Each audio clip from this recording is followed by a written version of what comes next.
Hello friend, સ્વાગત છે તમારું મારી ચેનલમાં. તો આજની રેસીપી છે પરફેક્ટ ઢાબા સ્ટાઇલ મસાલા ભીંડી. તો ચાલો આપણે સ્ટાર્ટ કરીએ. તો ફ્રેન્ડ્સ, અહીંયા મેં ભીંડીના આવા રીતે 2 પીસ પાડી લીધા છે. આવી રીતે બધા જ કટ કરી લીધા છે. હવે એમાં આપણે 2 ચમચી ચણાનો લોટ એડ કરીશું. અંદર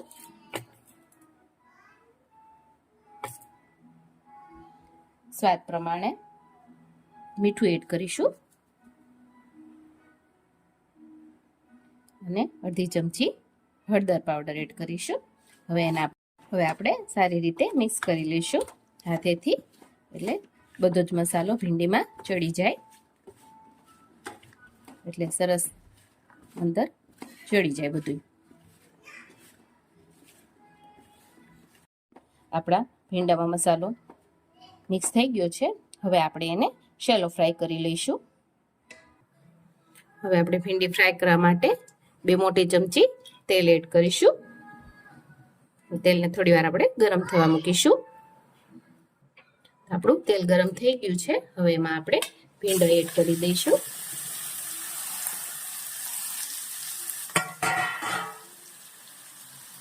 હવે ભીંડોને શેલો ફ્રાય કરવાનો છે. અહીં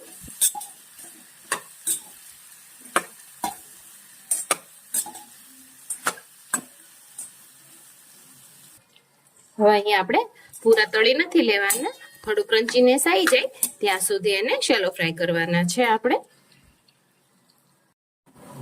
તો અહીં આપણા ભીંડા સારી રીતે ફ્રાય થઈ ગયા છે. હવે એને આપણે કાઢી લઈશું.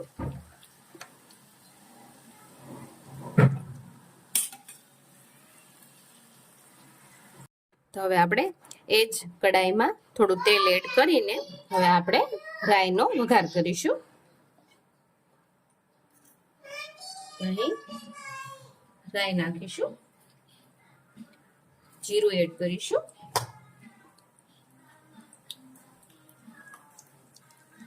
હિંગ એડ કરીશું અને આપણે સાતળવા દઈશું.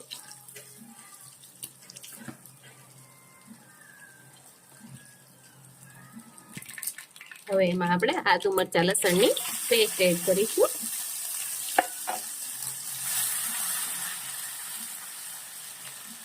હવે એમાં એક ડુંગળી કટ કરેલી હતી એ આપણે એડ કરીશું.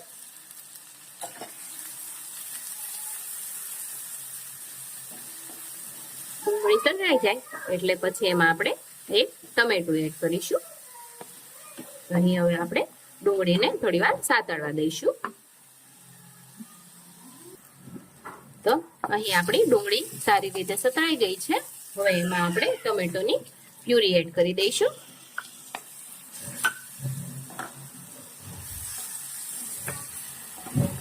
હવે એમાં આપણે થોડું મીઠું એડ કરીશું, થોડી હળદર એડ કરીશું, 1 ચમચી લાલ મરચું આપણે એડ કરીશું.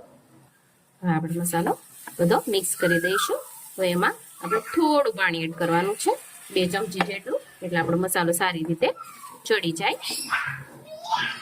હવે આપણે 1 ચમચી સિંગનો ભૂકો એડ કરીશું, અડધી ચમચી ગરમ મસાલો એડ કરીશું. હવે આપણે મિક્સ કરી દઈશું. આપણો મસાલો સારી રીતે ચડી ગયો છે, તમે જોઈ શકો છો. હવે આપણે અહીં દહીં ઉમેરીશું.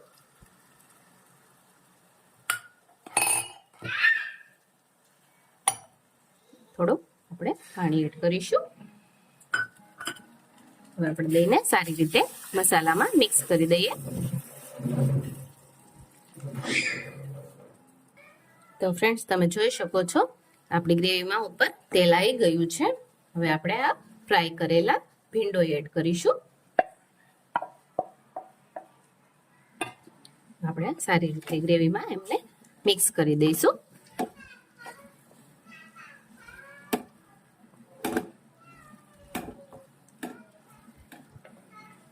અહીં સારી રીતે આપણો ભીંડો મિક્સ થઈ ગયો છે. હવે 2 મિનિટ આપણે એને ઢાંકીને ચડવા દઈશું. તો ફ્રેન્ડ્સ, 2 મિનિટ થઈ ગઈ છે. આપણે ચેક કરી લઈએ.